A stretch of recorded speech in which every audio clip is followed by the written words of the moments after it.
How's it going, everyone? Welcome back to another GTA Online video. My name is Saintsfan, and today the RC Bandito was released, and here are 15 things that you should know about it.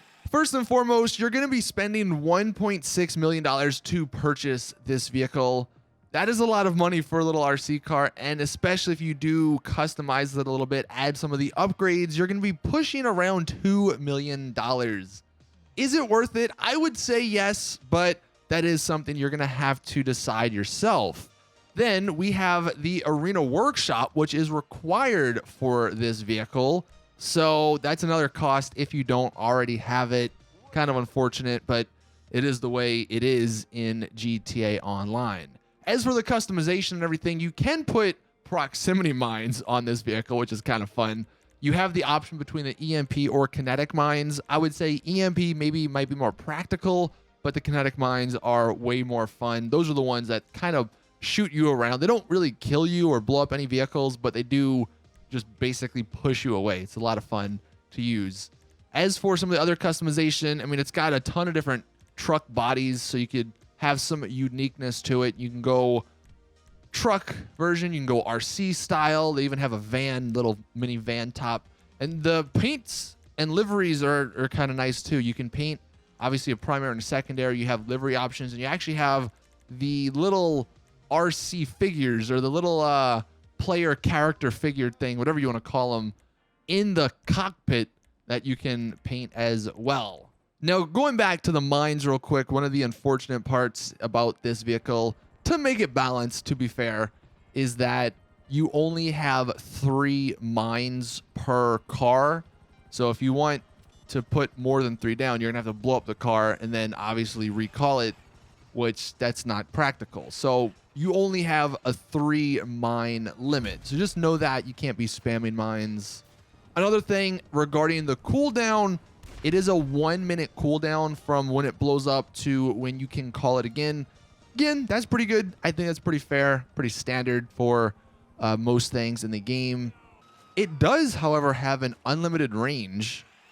I mean, I haven't driven it from like Paleto Bay to the airport or vice versa, but I've driven it all over the city, like kind of nowhere near my body where I originally started. So I would say it has unlimited range, and that's awesome.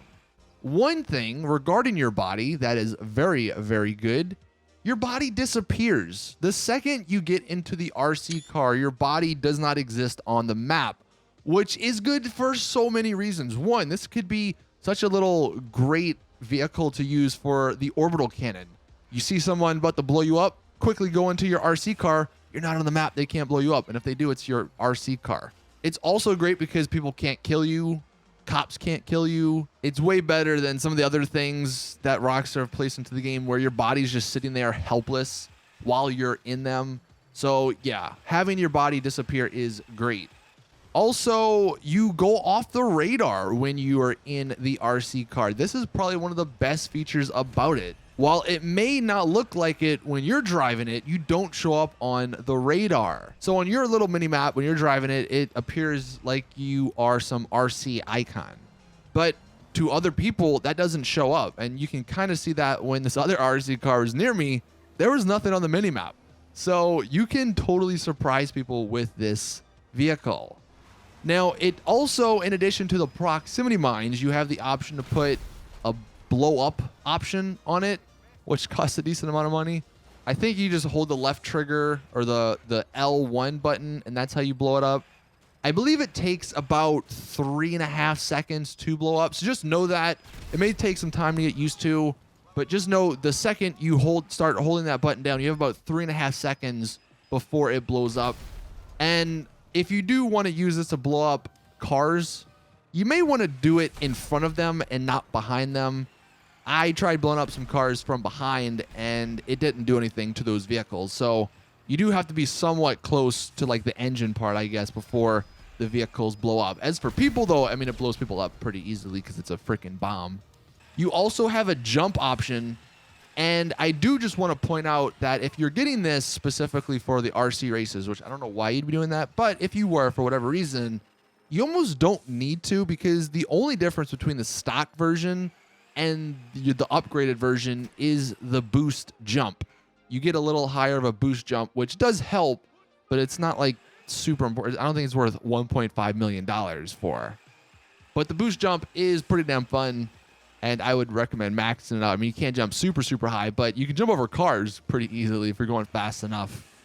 And it does recharge after about maybe 5 to 10 seconds. Now, some things that this RC car can't do: you can't own more than one per character. You can only have one in your arena. You can't spawn it in certain places. Like, you have to be on the ground to spawn it. You can't be in a car. You can't be on a yacht to spawn it. You can't spawn it. I tried on the top of not Mount Chiliad, but on the top of the Maze Bank. You can't spawn it up there. It spawns it on the ground. So there are some limits to it. You can't use it in free roam events like the business battles. So you do have to use your body, not the RC car. You obviously can't go in water. I went into just like the slightest deep water, and obviously it destroyed it because it's not a big car. And one other funny thing is that when you hit NPCs' cars, they will sometimes come after you. Well, because you're not actually there, they come after the RC car, and they treat it like a normal car. Like, they treat it like you're in there, but you're not. So sometimes they'll start shooting at you, or they'll just sort of stand there waiting for you to get out, and then they'll, try and hit you, but obviously you don't get out, so they can't hit you. So it's just like this really funny thing with NPCs. Also, the cops, they're not very good at hitting this with their guns. So NPCs don't seem to be good with this vehicle. This is going to be a good vehicle to use with NPCs, because I don't think they're ever going to really hit you. Now, getting into the final things, arguably one of the best features about this vehicle is the damage it can take. This thing is basically a mini tank, and I do just want to say, tryhards hate dying to this vehicle. They hate it so much, and it's hilarious. This is the ultimate tryhard griefer weapon to go against them, if that makes sense. Like, this is the anti-griefer tool. The reason, obviously, like I've mentioned, it doesn't show up on the radar. So obviously you're coming at these people with some sort of surprise. You have the explosive feature, and you also have some of those proximity mines if you want to lay them down. You can actually run into people if you're going fast enough and knock them down, but it rarely did happen to me. But the best part is that they really can't kill you easily.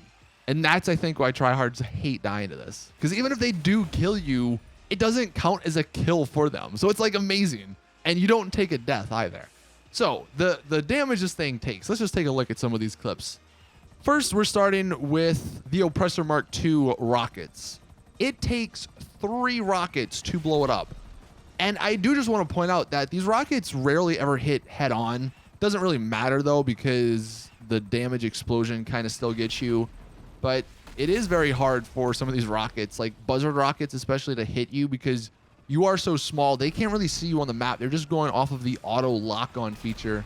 So it is kind of, well, I don't want to say it's easy, but it is doable to escape from certain missiles like that. But anyway, the Oppressor Mark II, its rockets, like I said, it takes 3 to blow it up. Next, we have, I believe, the RPG, and it also takes 3 to blow it up. The homing missile is the exact same way. It takes 3 rockets to blow it up. So basically what we're getting at is it takes 3 explosives to blow up this little RC car. It's a tank, like I said. Speaking of tanks, the tank does a little bit more damage to it. It only takes 2 tank shots to blow up the RC car. So look out. I guess tanks may be the answer to this little vehicle. But still, the fact that it can take 2 tank bullets, or at least 1 tank bullet before it explodes, that's incredible. As for bullets, it doesn't really die to bullets. You can see this guy's shooting me so many times with just a regular old gun, and it's not doing anything. He had to whip out, I think, the heavy sniper, and that took it out after shooting it so many times. It took it out in like a couple shots. I believe the explosive ammo, I believe it takes 3 of those to kill it as well. So as far as damage and armor, this thing is so good. And that's why it's such a nuisance, I think, to people. I mean, obviously, one of the best ways to defeat it, so to speak, is just get in the air, get where it can't get you, and then obviously you're good. But that's why tryhards hate it, because they want to kill you. They want to blow it up, but it's kind of hard for them. So those were 15 or so things that you needed to know about the RC Bandito. If you have any other tips, let us know in the comment section below. Thank you all for watching. That's going to do it for this video. Please drop it a like if you did enjoy. Subscribe for more GTA Online content. And as always, I will see you guys in the next one.